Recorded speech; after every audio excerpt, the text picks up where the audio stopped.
Le Maroc a besoin cruellement d'une relation avec Israël parce que les drones, parce qu'on souffre malheureusement de sécheresse et on a besoin de l'agritech israélienne.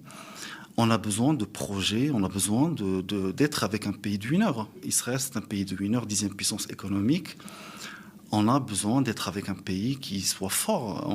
Voilà, Et Israël. puis, il y a une histoire aussi culturelle Absolument. Là, entre les Juifs et le Maroc. Et absolument. apparemment, on parle de culture hébraïque même dans la constitution marocaine. Absolument. Alors là, je parlais vraiment que du win-win, d'un point de vue totalement pragmatique. Mais si on va plus loin, là, on peut en parler pendant des heures. Le Maroc et Israël, il y a tellement en commun. Il y a 1 million de Marocains ou d'origine marocaine vivant en Israël.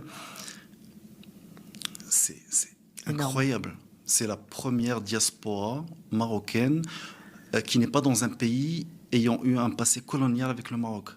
Et donc c'est une relation totalement, il n'y a pas d'effet de rapport de domination, c'est que du positif. Ouais, donc ça, on doit le faire savoir. Absolument. Comment tu as été accueilli quand tu es arrivé en Israël? Parce que c'est pas ton premier voyage, mais C'est mon 3e voyage en Israël. on a vu tes posts, tu as l'air assez heureux d'être là. Ah mais franchement, je suis très heureux. Quand je mets ma djellaba, c'est là où je dis que le soft power du Maroc est incroyable. C'est que les gens reconnaissent la djellaba et me dévisagent avec un petit sourire. Même ceux qui n'osent pas venir m'approcher me dévisagent avec un sourire. Parce que je vois que le Maroc a quand même une belle influence ici en Israël. Ça rime avec quelque chose de positif. Et donc, c'est absolument incroyable. Et donc, j'ai été très bien accueilli, autant que Marocain en Israël. J'ai été très bien accueilli. D'accord.